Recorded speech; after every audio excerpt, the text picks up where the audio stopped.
Welcome to the TK Show with the Athletic Bay Area's Editor-in-Chief, Tim Kawakami.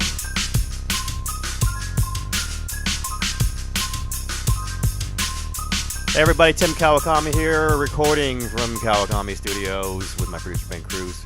Really glad to have on as my guest, which is second time on this iteration of my podcast. I think you're the first ever second time guest on this show since we started at the Athletic, and it couldn't be anybody better. A's executive, I can't even remember your title anymore. Billy Beane. You're just Billy now. That's your title. That's good enough. How you doing today? Good enough for me. And just when I don't remember my title either. All I remember is just I remember saying to Lou Wolf at the time, just whatever Brian Sabian has, that's fine for me. So figured we've been doing the job the same amount of time, and it just made it easier. It dawns on Brian me. Brian might have said the same thing. Executive Vice President, I believe, is the official title, and Major Domo. We'll call it that way. We'll throw out a fancy word. Hey, Billy, I'll get first on the news. Obviously, Sean Manaea undergoing shoulder surgery, and I think the surprise was not that he will miss the rest of this year, but that he will likely miss all of next year. Was that a bit of a hit to you, just knowing that it's not just through October, it's through next year too? Yeah, most definitely. I mean, it wasn't like, when the announcement came yesterday, we were pretty much prepared for it. We knew when Sean went down, we were pretty sure that he wasn't going to be back for the rest of the year. We wanted to give it some time for some rehab to see if he responded, but given that he had this problem before, going back to last winter, we felt like there was probably a pretty good chance that he was going to need a surgical repair, and we were aware that that surgical repair was something that might put him out for most of the season, and that's really one of the reasons we wanted to get started on it early.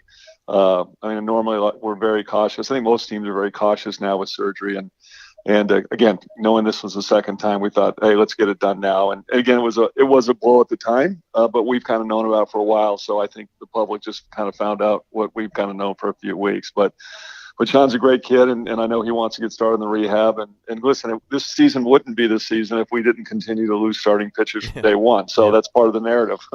It absolutely is, and I mean, we've talked about it before. You've rolled out now 15 starting pitchers, I think, this season, or now, counting the bullpen guys. That's a whole other thing. How do you roll through this? I mean, do you just kind of absorb it? I mean, at any point do you kind of look at your chart and go, "There's a lot of names there that we were counting on that are not pitching for us"? Does it hit you, the enormity of what you've gone through this season with starting pitching?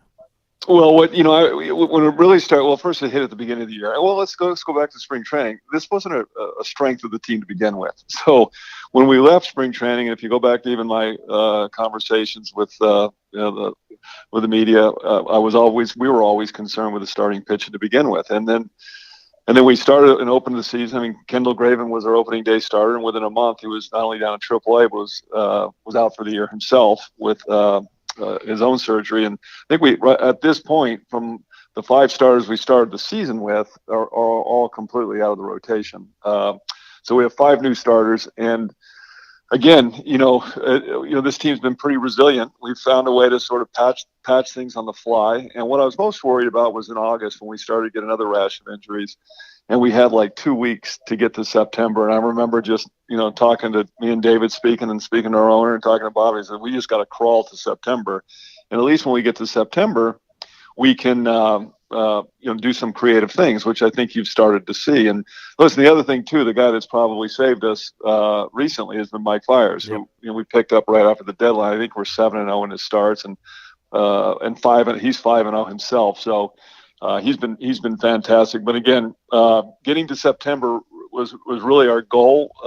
Once we had those injuries in August, we are here. We now have the benefit of having a lot more pitchers to draw from, when we have these type of injuries. But again, this season wouldn't be this season without that narrative, and there's no reason we should stop it now. As long as we keep winning, I think we're all fine with it. Can you just roll into the playoffs like this? I mean, I don't think there's a way around it, obviously. I don't think there's Verlanders available for you right now. So do you look at your – I mean, you might not want to jinx and talk about the playoffs, but you kind of have to look at it. What's your playoff situation like with these starting pitchers? You mean in the first, second round, or the World Series? Because we had it all mapped out. Yeah, all of them.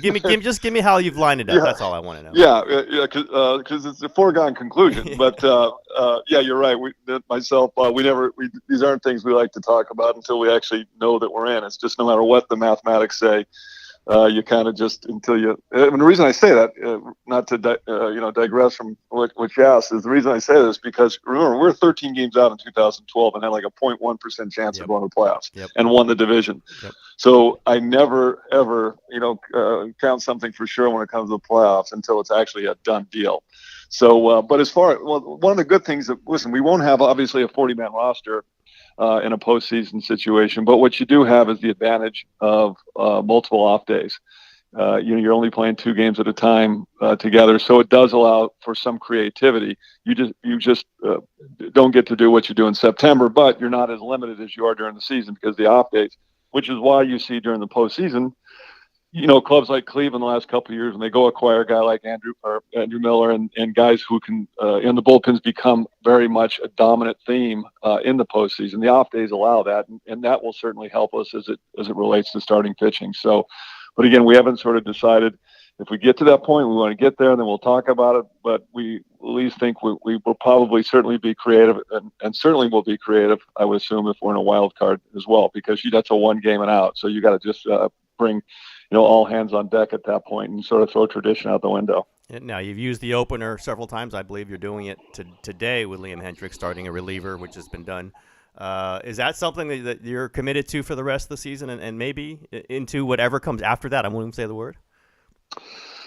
Yeah, well, the rest of the season, I think we're everything right now. We're at 17 games, and everything's on the fly. It's about winning that game because every game that we click off the schedule with the lead that we have is huge. And so we will essentially do everything. And today's a great case where we're going to open with Liam, and then I believe Mengden's going to follow him. We've got a relatively well-rested bullpen. So if we get a lead, we're not forced to use Mengden for 5 or 6 innings. We can use him for, maybe 3, 4. If he does well, we can keep going, or we can go to the bullpen, which is again well-rested and has a lot of innings in it. So the only thing we're committed to is being creative. And the good thing about having, some of the injuries we have is we're sort of allowed to be creative without any sort of criticism or scrutiny, because I think people understand we don't have a lot of choice in this situation. That being said, there's also some, strategic reasons for doing it. I think you've seen some teams do it, particularly Tampa, with a lot of success the last couple of months. And again, the game is always evolving, and things like this are part of that, the creativity that's coming to the game. And I think you'll see going forward, not just this year, but I think you'll see a much different pitching staffs put together by teams. This is going to be, again, I think all teams are going to take a look at this in some form or another, because the idea that all of us can find 5 starting pitchers that throw 200 innings a year, it just doesn't happen. And this is a way of, attacking an issue in a very different way. So I don't think this is going away anytime soon, this opener. And I think you're going to see some very creative things with a lot of teams over the next couple of years. What do you like most about it, Billy? Is it just getting a starter to get, going I'm trying to explain this here to myself. You see the second time of the order later in the game, the starter is fresher for it than you would maybe tiring and getting to the third time around, maybe set up to get beat there. Is that what you like best about it?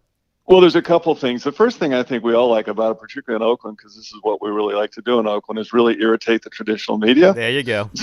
So I'm getting to that. I'm getting to that. So that's the best part about it, because none of this analytics stuff is really a complete waste of time, as we know. Mm-hmm. And but no, I think more than anything, the theory behind it, and again, it's based on evidence, is the pitchers going through the third time in the order, and really, just the production rate of offenses when they get to see a pitcher the third time.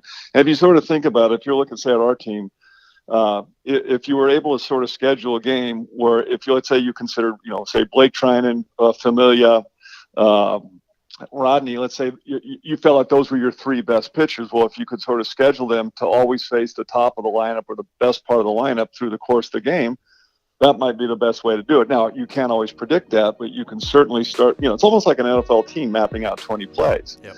and getting to the point where your best pitchers are going against their best hitters, and the matchups are favorable.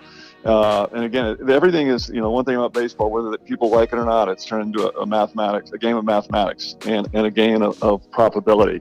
And this is just another way of utilizing the information we have to sort of create matchups that work in the favor of our club. We're going to take a quick break to talk about our friends over at Mack Weldon. You, listening to the show right now. Mack Weldon is better than whatever you're wearing. Mack Weldon is a premium men's essential brand that believes in smart design and premium fabrics and simple shopping. This will be the most comfortable clothing you own in your closet. We're talking underwear, socks, shirts, undershirts, hoodies, and more. They even have a line of silver underwear and shirts that are naturally antimicrobial. Antimicrobial, say that 3 times fast. What does that mean, you ask? It means they eliminate odor.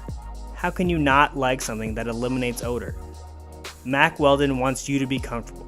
So if you don't like your first pair, you can keep it and they'll still refund you. No questions asked. You know that Seinfeld bit he has about keeping underwear until the last thread falls? Well, I finally threw those out and decided to add some new pairs into the rotation, and it's been the best decision I've made in a while. The website is insanely easy to use and the comfort is next level. So, head over to MackWeldon.com right now for 20% off your first order and enter promo code TK at checkout. Go, do it now. MackWeldon.com and get 20% off your first order with promo code TK. We're going to take another quick break to talk about our friends over at Game Time. Game Time is the top destination for last-minute tickets to live events, sports, music, and all kinds of shows. Over 8 million people in the US and Canada are already using the app. Unlike traditional ticketing companies who overwhelm you with a crazy amount of choices and steps, Game Time shows you only the best values and makes ticket buying incredibly fast and easy. Check out in 2 taps and tickets are sent directly to your phone. And picking seats is super easy because Game Time shows you actual high-res photos of your seat. I just picked up some tickets for 49ers Lions this Sunday at Levi's, and it was literally 2 taps and the tickets were on my phone. My wife is super mad that I bought them so quickly, but I told her it wasn't my fault. It all happened so quickly. 2 taps. For $15 off your first purchase for tickets, go to usegametime.com/TK and use promo code TK. Offer only valid for first-time customers. Again, that's usegametime.com/TK and use promo code TK. And now, back to the TK show. Now, my writer, Julian McWilliams, had a very interesting story earlier about maybe some frustration in the clubhouse, which is understandable. I mean, players are used to certain things, and things turn around, and maybe they aren't so sure about it. Have you sensed that at all? Have you addressed that in the clubhouse? Is this any bit of a concern to you that maybe some players are not so sure about this? No. And in fact, I thought it was kind of funny because we were kind of laughing myself, and I think Bob and David, we go, well, when we started going, we go, well, I don't think Blake Treinen's upset. He's got a .8 ERA. So we started clicking off the guys who probably really didn't care. And then we started thinking about the guys who might possibly do, and we realized that there was a correlation between the guys who didn't care and the guys who maybe were concerned. So, hey, listen, that's, whenever you do something non-traditional, or something that sort of gets people outside their comfort zone, you're going to have some temporary, pushback, which is fine. Listen, I remember, if you remember, Tim, years ago when we had Jeremy Giammi lead off, and heaven forbid we had him lead off because he was like a career 400 on base guy. And the idea that, a guy who didn't, necessarily, wasn't, steal 50 bases. It didn't quite look like a leadoff hitter. Yeah, exactly. And if you really think about it, ultimately people came to the conclusion that, getting on base was the most important thing. And the more guys you had up into the top of the lineup getting on base, regardless of their speed, which is really irrelevant unless you're actually successfully stealing bases or getting on to steal bases. So the point being is that, any pushback on things that aren't traditional is always going to be part of the deal. And so, again, I think most people in this cover are very, very happy with the way things have gone, and I think they understand that we have to be creative. Well, let's talk about the way things have gone. I mean, you're looking at possibly 100 wins. Again, I might be jinxing it all, but just the success you've had. Could you say you could have seen this coming, Billy? I mean, obviously the end of last year was good, and we talked about that. But where in your mind did it click in your head and say, okay, this team could be really, really good? Yeah, well, I don't think any of us, listen, we thought at some point the core of this group was going to be very good. The fact that it happened so quickly, I think, is a surprise, but I think is also sort of, it's a result of a lot of small transactions that really come together. Deals that people don't really think about. If you look at most of our club, it's certainly the corner guys, both Matz, Olsen, and Chapman are drafted and developed guys. But if you look around the diamond, these are all transactions and acquisitions that have happened over the course of the last couple of years. And when you make good transactions, they start to add up. And then when it comes together with a few good young players, this is ultimately the result. Young players can get better a lot quicker than you think. And again, I think we've made some pretty savvy moves. I mean, look at Laureano. I know we made that trade. Nobody thought much about it. He's become a critical part of this club, and quite frankly, one of the most exciting young players in the game in the last few weeks. If you think about it, this guy's a highlight reel. And you go Piscotty and just even bringing back Jed Lowry a couple of years ago. Signing Jonathan LaCroix again, having a season like this is a result in many cases of just making a lot of small good moves that add up and come together quickly, and that's what's happened this year. I think Laureano has certainly been somebody that just hadn't come up. I didn't know about it. People didn't know about him. What did you like about him when you acquired him? It's funny, Tim. A couple of years ago, we were in a pretty serious negotiation with the Astros. The Astros had a very, very deep farm system, and we were talking about Sonny Gray. This was 2 years ago, not the year that we traded him. And we were very close to a trade, and the two. Well, I can't tell you the other guys who were in it, but it was basically a 4-player trade, and Laureano was one of the top guys in it. At this time, he was coming off a really good year in AA, and he was actually in their top 10. And then we weren't able to conclude the deal. We came very close, but we weren't able to get it done. And then last year, Houston, again, as a result of having a very good farm system, started coming, a little bit of a roster crunch during the offseason. And they we called them up on Laureano, knowing that they're in a roster crunch. And he was coming off, a year that wasn't like the previous one. There was some things that he did very, very well, but offensively he'd struggled a bit. A lot of it we thought was a result of an injury. So we were actually able to make the trade. And again, it's really a compliment to the Astros' deep farm system. And get him, a year after what was almost a Sonny Gray trade. So that was a guy we have liked a lot for a long time, and he was one of the headliners in a Sonny Gray transaction 2 years ago. So it's not like, from our standpoint, we're completely surprised. Yeah. You had tough 3 seasons there, Billy. How special is this for you and the organization, just to see this happen like this? It's been a lot of fun. Early in the year, Bob, Melvin, and I were kind of whispering that it kind of smelled a little like 2012 was the way things were going. I think we started our push a lot earlier than the 2012 team, but there was some similarities in the way this team came together. And listen, as it relates, if you look at the history here, I mean, we're all, a lot of it is because we're going to have, a lot of turnover. A lot of it's because of the economics over here. But, the thing I'm very proud of is that, we've made the playoffs with a lot of different teams and a lot of different rosters, and we've had to start over again. But I think we've been able to minimize the time between, really good teams. And in our market, that's not really easy. We haven't done it with money. We've done it with transactions. And in fact, if you look at the 2014 team, it was just the 3 years that we made the playoffs, our payroll is actually lower now than it was then. So the idea that in 3 years we're able to completely turn over 25 different players, lower our payroll, and then get back to the level that we are now, I think it says something about the people working in the organization. You mentioned to me a couple months ago that you take advantage of any chance you get. I was saying, why not just, this seems like it's really pointed towards 2019 or maybe even 2020. You've got some young guys still, very talented guys in the system. You said, no, you can't do that. You have to take advantage of, put the pedal down. Did ownership completely go on? I would assume with the acquisitions you made, you did bump up the payroll. Has that message been communicated back to you from ownership too, that you just got to take advantage of every opportunity you have? Yeah, and listen, in John Fisher's case, this is his second full year as managing partner, and And listen, being a managing partner for the first time, it's a very different role than he played previously. John and I are in constant communication, which wasn't the case previously. So, this is all a learning curve for him as well. And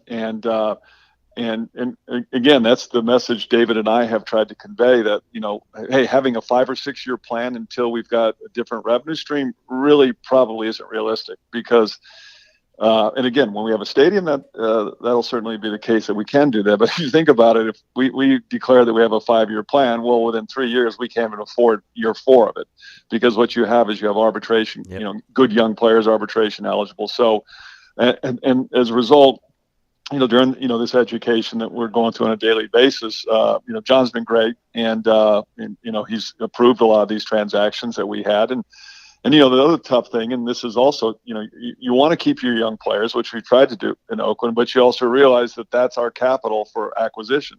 We don't have a payroll. We can't just go out and buy players. So we have to use, our assets, which are young prospects, which is a little bit of a, it becomes a little bit of a zero sum for us at time, which is difficult. One of the advantages of having money is you don't have to trade, your prospects. Yep. You basically just go sign, and all you lose is cash. That's a huge advantage when you get the benefit of keeping all your young players, and you just go write checks. And that's not something we're able to do. It also lends itself to a lot of scrutiny. Whenever the A's make a transaction, it's a trade. So immediately somebody says, when I say immediate, I mean immediate. Within 5 minutes, somebody's saying that's a bad deal, or that's, we like that deal. When you just sign a player with a check, someone might say, oh, that wasn't a good investment, 4 years later.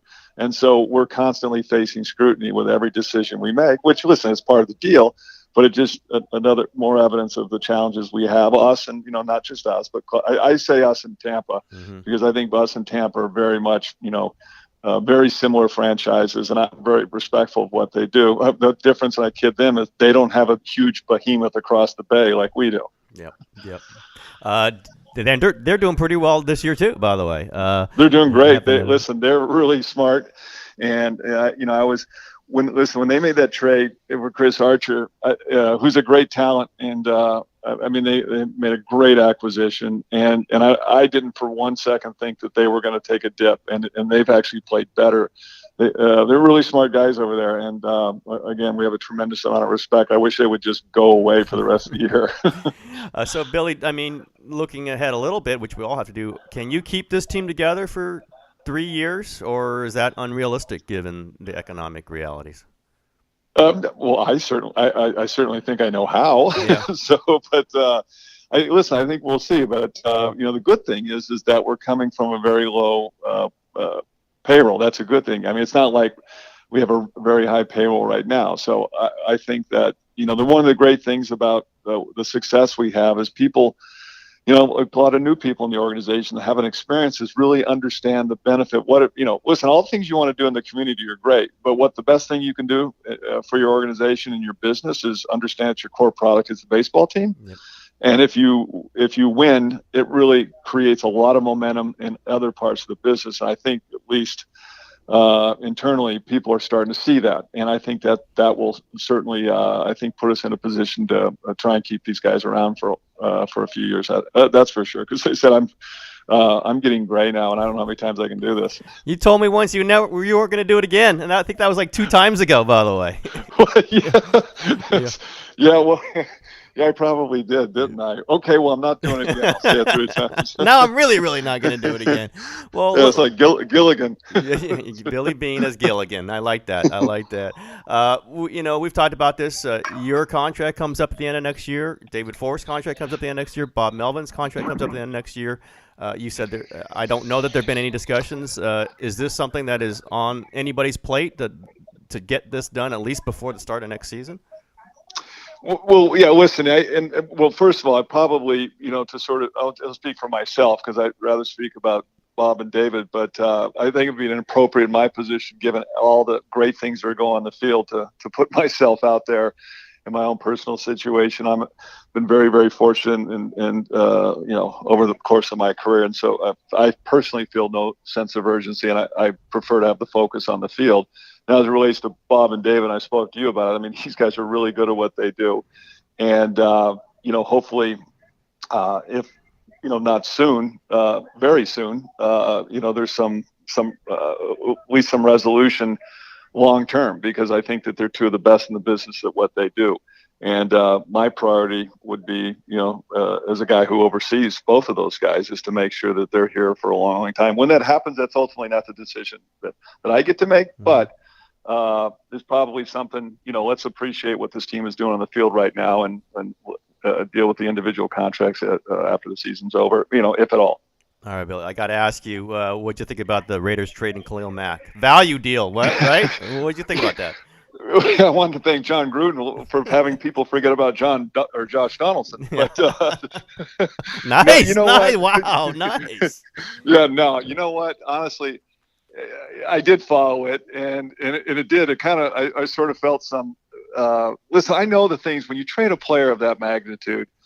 There's so much that it goes behind it that isn't going to be public. And I mean, listen, I've been on the other side of, we're obviously more than probably people would like to have me on the side of making those trades. But listen, when you're running an organization, there's just so many things that aren't out there, and it's very, very difficult. And when you trade a player of that caliber, just like and I'm going to put myself out at Josh Donaldson, you're never going to look good right the very next day, because of the greatness of the player. But, unfortunately, those things happen. And again, I'm not privy to the reasons. And again, I've been through it, so I understand it. I realize there's more to the story sometimes. And but when you trade a superstar, it at first it never looks great. I mean, listen, you can go back years. The Herschel Walker trade, when they got 5 players, Dallas Cowboys had basically set up championship runs. But when it happened, everyone thought they were crazy. So I think no matter what trade is made, no matter how bad you may think it looks, I think you need to show time. Because listen, you get a couple first-round drafts in the NFL, who knows who those players turn out to be. So I had a little sensitivity, certainly as a guy in the community, and then also understanding as somebody who's had to make big trades like that you're never going to look great when you trade a superstar. And instead, you got to give those people the benefit of time. Listen, I love the fact that Gruden's back in town. I just think he's a smart, great personality. He's really good at what he does, and he's just a lot of fun. He's almost like Jose Mourinho in the Premier League. It's just having him here, it's great. And so I loved watching the game the other night on TV, just seeing him on the sidelines and seeing that intensity. And we've all gotten to know him a little better than the first time, because we've seen him on TV. Yeah. I mean, there's some self-deprecation there. But I think if anything, I think we all acknowledge he's a really, really smart guy, and it's great to have him back in the Bay Area. And for that, I'm happy.